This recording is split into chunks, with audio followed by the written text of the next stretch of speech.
Hey guys, welcome back. So, as you can tell, this isn't Xenoblade Chronicles today.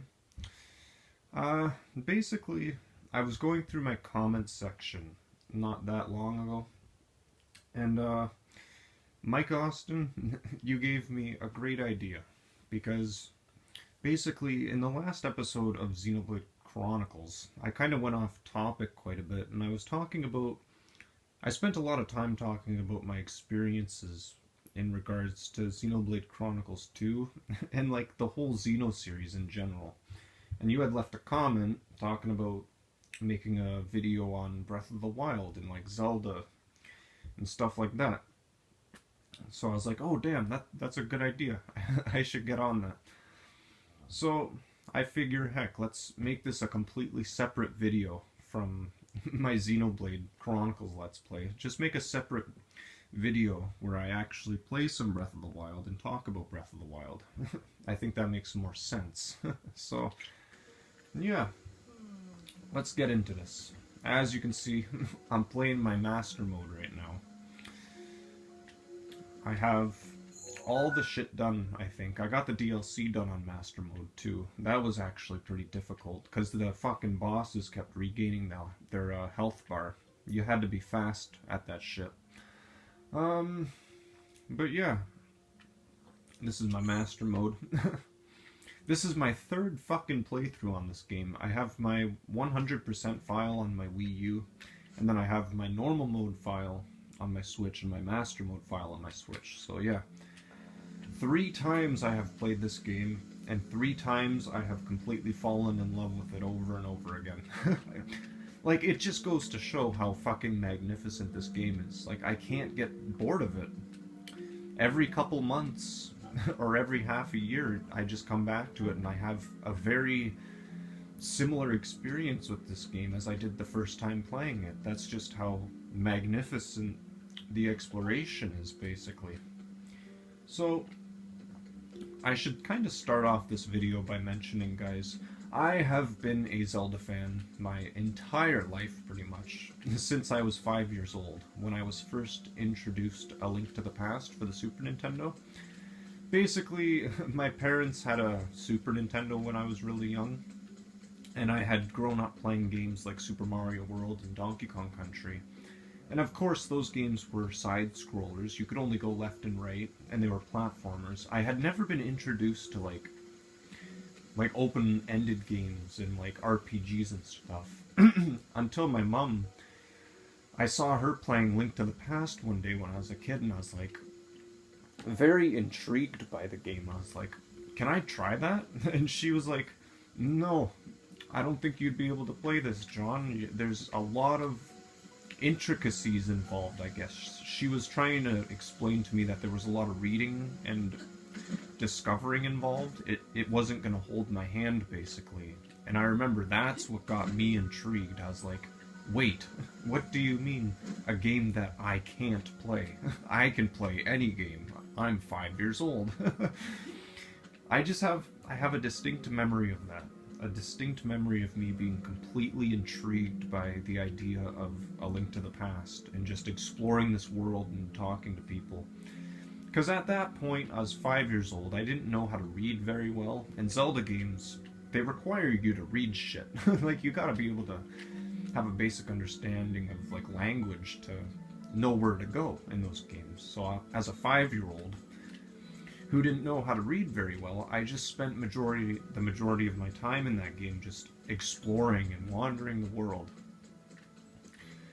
And yeah, from then on, I completely fell in love with the Zelda series. I had spent every year, basically, ever since I was like 5 or 6 years old, just playing Zelda. Like, I would replay the games over and over again. I played all of them, basically. Like, Ocarina of Time and Twilight Princess, if I had to say, those are my most nostalgic games.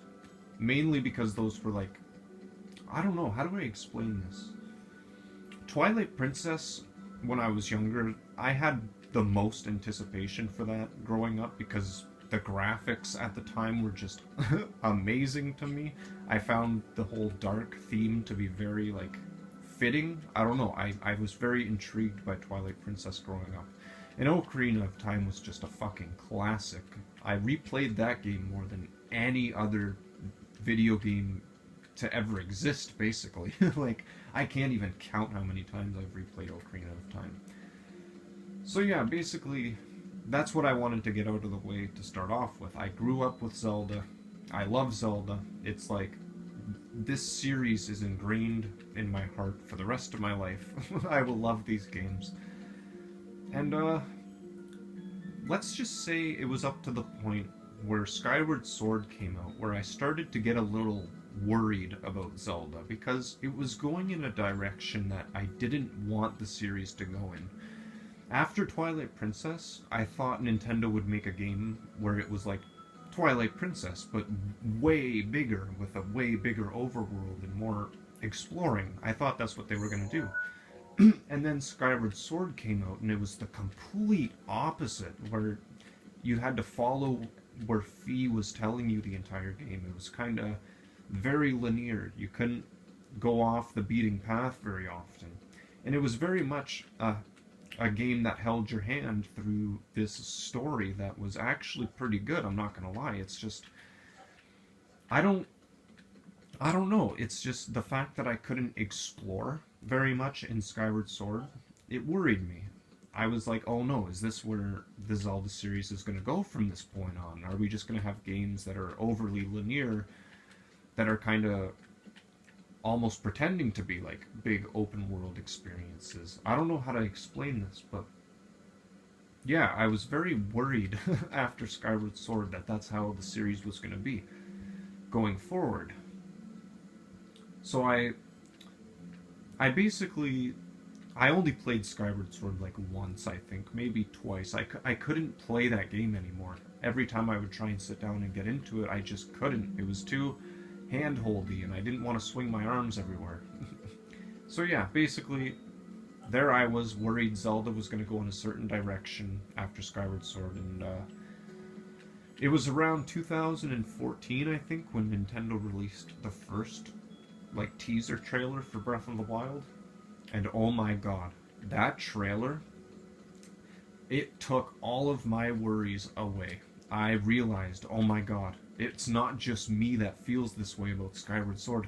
Fucking Nintendo themselves felt that way, clearly, because they showed the first teaser trailer of Breath of the Wild, and it was just like unbelievable. Like this huge, absolutely gigantic open world that was exactly what I wanted after Twilight Princess.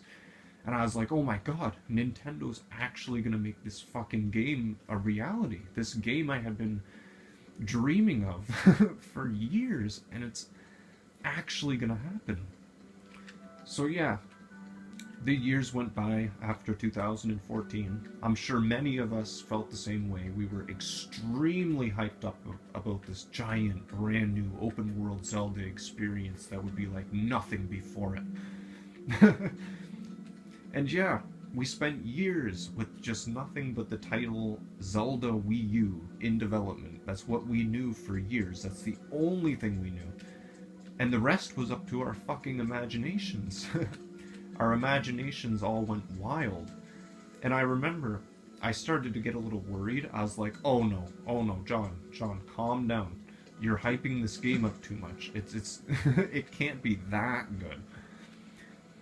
Oh my god. It is. It fucking is. I was worried before the release of this game that maybe we'd all hyped the game up too much because of its long development cycle, and oh boy, the hype was actually real. This game lived up to every ounce of hype it received, and more, because basically, guys, I didn't think about this. When I thought before the release of this game when I heard that this was going to be a big open world game, I didn't fucking think you could climb every mountain and every wall and basically everything in the game that isn't a shrine or a divine beast. I didn't realize that going into this game. I thought it was going to be like open world in the sense where you could go wherever you want, but there would still be restrictions. Nope, Nintendo gives us this fucking game that's like nothing we had ever seen before, basically. Like, I've still never in my life played a game like this, where you can literally climb anything, go anywhere, just have your experience, basically. Like, whatever you want to do in this game, it's your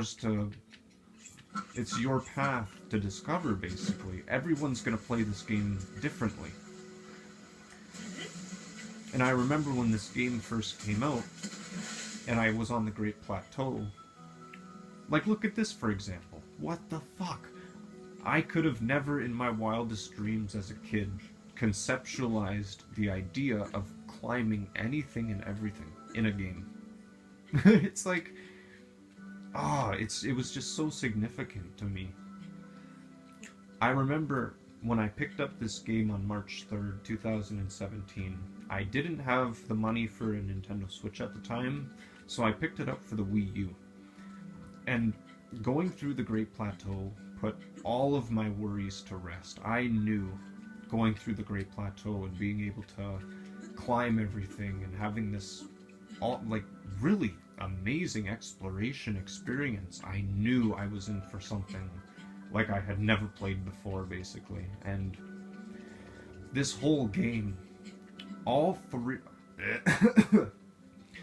sorry. All three playthroughs of this game that I did, they were all magical. Like, I never once got bored of just wandering in this game. I could spend hours just doing nothing, basically, just walking, seeing the views and climbing all the rock structures and seeing what everything has to offer. This game truly was magical in that regard. Now, I understand a lot of people actually complained about this game because, oh, look at that. I already got that Korra. Nice. A lot of people had complained about this game, saying, oh, it's not actually a Zelda game, oh, the Divine Beasts suck, oh, the shrines aren't dungeons, blah, blah, blah, blah, blah. The only thing I have to say to that is, like, fucking get over it. Like, really. This game is such a step in the right direction. It's okay for Nintendo not to fucking have everything, you know what I mean? Like, this game doesn't have to have everything in it. Like, sure, are the Divine Beasts a replacement for dungeons? No. Are the shrines a good replacement for dungeons? No. Like, they're good. I like the Divine Beasts. I like the shrines. They're fine. But no, they're not Zelda dungeons, and that's okay. They don't need to be Zelda dungeons, because this game is Nintendo doing their best to fucking create a brand new experience like we'd never seen before, and they were experimenting. And honestly, I can't knock that at all. I can't say, oh, Nintendo should have done this, and Nintendo should have done that, and blah, blah, blah, blah. It's like, no. Nintendo did the best thing they could have ever done for the Legend of Zelda series with this game. And it can only get better from here, guys. That's what I'm trying to say here. This game is like the new Zelda 1. It's like, from here on, this is the building blocks. They're only gonna fucking improve from here. This game was such a step in the right direction. I think this is the best-selling Zelda game to this day, too. Like, that's gotta say something. But yeah, what I'm trying to say here is, like, is this game perfect? It's damn close to it. I'll say that much. But what I'm trying to say is this game is such a perfect example of just trying something new, basically. I'm so happy Nintendo went in this direction with this game, and I'm so excited to see what they do in the future with Breath of the Wild 2 and whatever comes after that. This game was a perfect stepping stone for them. And honestly, this game, if this is probably one of my favorite games of all time. The only reason I'm not saying it's not my favorite game of all time is because I'm nostalgia blind. Ocarina of Time, in my mind, will always be number one. I know. Frickin' I can't. I can't get past that in my head. Ocarina of Time has so much nostalgia for me. It's like, oh man. It's just, oh man. Breath of the Wild, though. Oh my god. This game really is something else. And I absolutely love it. As you guys can tell, I've played this game with all 120 shrines and shit 3 times now. You gotta kinda like a game just a little bit to be able to fucking pull that off. 3 fucking times. And it doesn't feel like it either. That's the crazy part. Like, normally, playing a game 3 times back to back, you might feel a little bit burnt out on it, but honestly, I could play this game all over again from start to finish in like a couple months. Just give me a couple months, and I'll get the craving to play this game again, because it's that fucking good. I can't praise it enough. But yeah, this video is kind of getting to around 16 minutes here. I think I'm going to end the video soon. I'm just trying to think if there's anything else I wanted to mention. The paraglider is fucking perfection. It's like, oh man. Basically, to summarize this video, guys, Breath of the Wild is fucking amazing. It's everything I could have dreamed the series being when I was a kid. And I can't wait to see what Nintendo does with this formula, this brand new formula, in the future. So yeah, Breath of the Wild's a great fucking game. The exploration is probably the best I've ever had in any Zelda game, or any game in general, to be honest. Being able to climb everything and everything. It's the fucking best exploration experience I've ever had in a game. So yeah. 10 out of fucking 10. 10 out of fucking 10. This isn't meant to be a review, but if I had to give this a score, it's fucking 10 out of 10 all the way, without a doubt. So yeah, thanks for watching, guys. I'll get back to some Xenoblade Chronicles sometime soon when I get around to it. So yeah, thanks for watching, and I'll see you guys. Oh my god. Normally I end my episodes saying, I'll see you guys in the next episode, but I'll see you guys for more Xenoblade. Peace.